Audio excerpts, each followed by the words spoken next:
But what is the reality? We don't put anything past the Garland Justice Department, though we caught this note in, as always, the 8th paragraph of the New York Times sweeping article about last night's filing.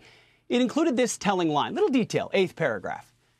Department officials are not expected to file charges imminently, if they ever do at all. Joining me now is Newt Gingrich, former Speaker of the House and Fox News contributor. Newt, the Trump legal team responded to the DOJ a short time ago, contending that they should have known classified documents would be on the premises by the very nature of presidential records. What's your reaction? Most corrupt Justice Department in all of American history. You have corruption from the Attorney General to the head of the FBI to senior elements of the FBI. You have collusion from a wide range of the intelligence community. You had, I think it was 50-some intelligence senior officials who signed a letter last year that we now know was a total lie, none of whom have recanted. Yes. I fully expect the Justice Department to indict President Trump in a D.C. court, a district where he got 5.6% of the vote.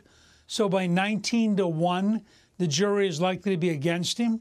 I think this is an all-out effort. And just had Zuckerberg, the founder of Facebook, say that the FBI asked him to suppress the Hunter Biden laptop for the 3 or 4 weeks before the election in 2020, at a time, by the way, when some 80% of Americans say if they had known how corrupt Hunter Biden and through him his father were, they probably would have voted against Joe Biden. So, I mean, I have no idea what's going to happen next. I'm a historian by training, and I tell everybody, you have to assume that nothing you know tells you anything about how corrupt and how sick this is going to get, because you have fanatics who represent a secular religion who are determined to destroy not just Trump, but Trump's followers, and they could do almost anything. We have no way of knowing what the next 6 months or 2 years are going to carry.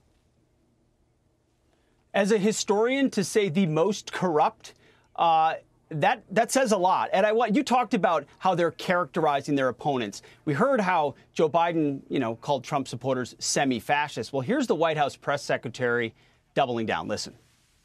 The president thinks that there is an extremist threat to our democracy. The president has been clear, as he can be, on that particular piece when we talk about a democracy, when we talk about our freedoms. The way that he sees is the MAGA Republicans are the most energized part of the Republican Party.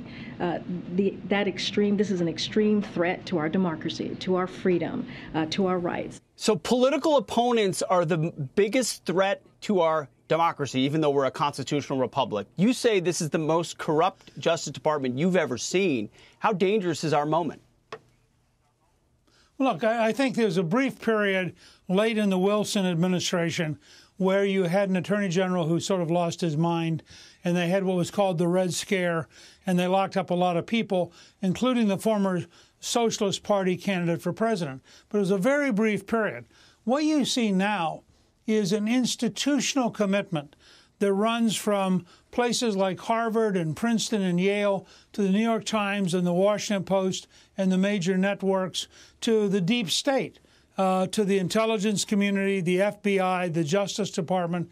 And all of these systems are now basically at war with the American people.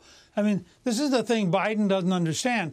Even if you thought the last election was relatively fair, and I think we learn more and more about how rigged it was, but even if you thought it was relatively fair, 73 or 74 million Americans voted for Donald Trump.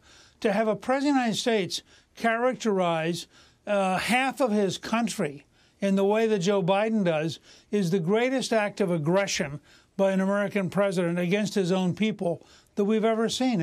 It's truly an astonishing moment. It doesn't fit any of our prior history. And I keep telling my friends, do not assume anything based on past precedent, because you're now dealing with people who are terrified.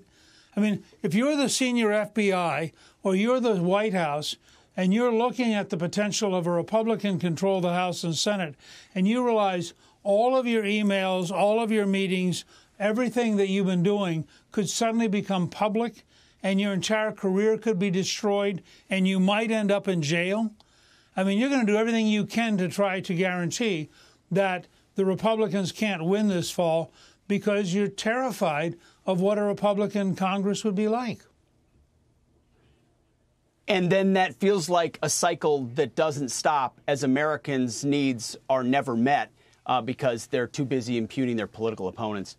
Newt, thanks so much for that insight. We appreciate it. Thank you. Hey, Sean Hannity here. Hey, click here to subscribe to Fox News YouTube page and catch our hottest interviews and most compelling analysis. You will not get it anywhere else.